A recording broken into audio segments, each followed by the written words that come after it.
One way to think about it is just kind of basic math. Like if you just look at the numbers, if you were able to improve by 1% each day for an entire year, and those gains compound, you would end up 37 times better at the end of the year. And if you were to get 1% worse, you would whittle yourself almost all the way down to 0. What's interesting here is that everybody wants a transformation, right? Everybody wants a radical improvement, want rapid success. But we fail to realize that small habits and little choices are transforming us every day already. For the rest of this talk, there are 4 stages of habit formation. I'm going to take you through each of those 4. So the 4 stages are noticing, wanting, doing, and liking. Noticing, wanting, doing, and liking. One of my favorite things about noticing, one of my favorite strategies for discussing it, is called implementation intentions. Many people think that they lack motivation when what they really lack is clarity. They think that they need to get more motivated, that they need willpower in order to execute on a habit. If I just felt like writing, if I just felt like meditating, if I felt like working out, then I would do it. But in fact, they don't have a plan for it, and so they wake up each day thinking, I wonder if I'll feel motivated to write today. I wonder if I'll feel motivated to work out today. But instead, you can take the decision-making out of it by explicitly stating when, where, and how you want to implement the habit.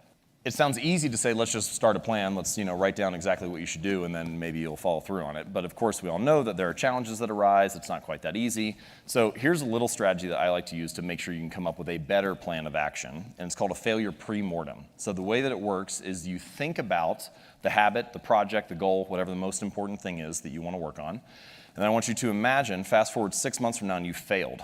And then tell the story of why you failed. What happened? What challenges did you encounter? What was it that took you off course? Once you have all that stuff laid out on the table in front of you, you can start to make better choices about how to develop a plan. You can start to have if-then plans. So not only do I want to exercise for 20 minutes on Monday at 5 p.m., but also if I do not exercise because I have to take my kid to practice or whatever, then Tuesday morning at 7 a.m. I will go in, right? You can have ways to adjust for these challenges. Stage 2, wanting.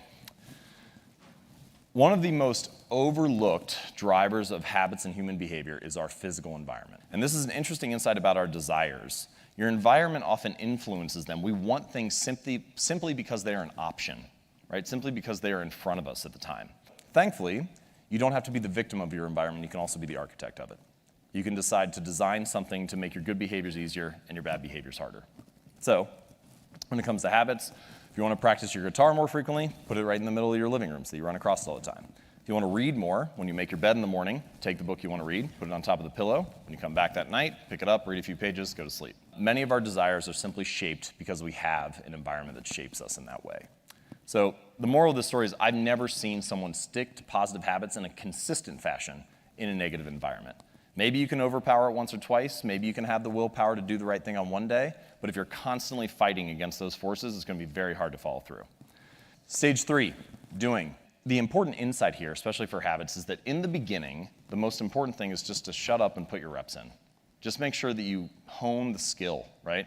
And you can start to think of it, the way that I like to think of it is that any outcome that you wish to achieve is just a point along the spectrum of repetitions. So if you have few reps to more reps, and you can imagine an easy goal, a moderate goal, a hard goal, the more reps that you put in, the more likely you are to achieve that goal. Now, what I like to say is you should optimize for the starting line, not the finish line. Right? So often when we think about habits, goals, routines, achievements, it's all about the milestone. We think about how much weight we want to lose, how much money we want to earn, how many subscribers we want to have. It's all fixed on the finish line. But instead, if you can optimize for the starting line and make it as easy as possible to get started and get your reps in, often the outcomes just come as a natural result. Okay, stage 4, liking. The only reason that we repeat behaviors is because we enjoy them, because we like the reward. If we don't enjoy the experience along the way, we're unlikely to stick with it. And that means that you need to figure out ways to bring a reward into the present moment because good habits have a problem. And that problem is that for good habits, the immediate consequence is there. There's a cost that happens in the moment, but the reward is often delayed. So you need to figure out how to bring the reward into the present moment to stick to a good habit. And someone else who's going to be speaking here, Seth Godin, had a very nice little quote about this where he said, the best way to change long-term behavior is with short-term feedback. And one way to think about that is that long-term behaviors, sticking with writing for years on end or going to the gym and so on, they have those delayed consequences. So you need a way to enjoy it in the moment. So here's what I think you should do. Get a wall calendar where you can see every day of the year mapped out on it. and then any day that you do your task of writing jokes for 15 minutes, I want you to just put an X on that day. And you'll have a couple false starts here and there, but at some point you're gonna get a little bit of a chain going, right? You get 4, 5, 6, 7, 8 days in a row. And at that point, your only goal becomes to don't break the chain. Doesn't matter how good or how bad the jokes are, doesn't matter if it makes it into your material, just don't break the chain. What's interesting about this is that by measuring your progress, you get an immediate reward in the moment, right? The reward of like having a great stand-up routine 40 days from now or 40 weeks from now or whatever, is not, it's so delayed that you need something in the moment that makes you feel good. So if you do those 15 minutes, you can cross that off. That's a way to get an immediate hit, a little bit of a reward by tracking it. We often fear that in order to achieve something new, to become someone new, we have to abandon everything that we are. But in fact, that's not how it works. Change can happen plank by plank, board by board, habit by habit.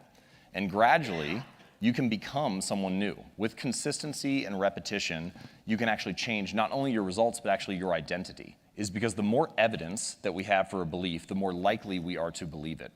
So if you go to church every Sunday for 20 years, you believe that you are religious. If you study Spanish every Thursday night for 20 minutes, you believe that you are studious. The actions that you take provide evidence for who you are.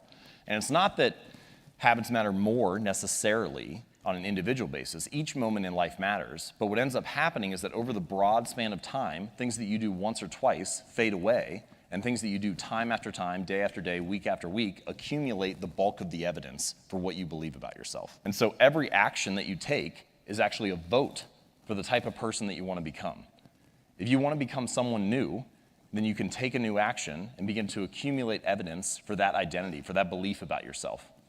And that the more votes that you cast, the more likely you are to win the election. You don't need to be unanimous. You don't have to be perfect all the time. You just need to have the body of work. So true change is actually not behavior change, it's not results change, it's not process change, it's identity change. The goal is not to read a book, it's to become a reader.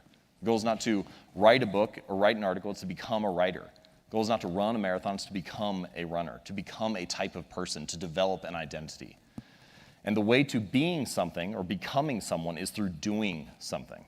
So every time you sit down to write, every time you practice that habit, you are being a writer. Every time you play a sport, you're being an athlete. Every time you practice painting or music or whatever, you are being an artist.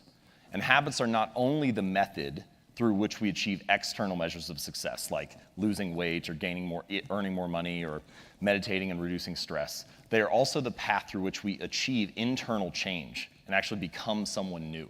They're the path through which we forge the identity that we have, the deepest beliefs we have about ourselves, our sense of self. And so if you can change your habits, you can change your life. Thank you.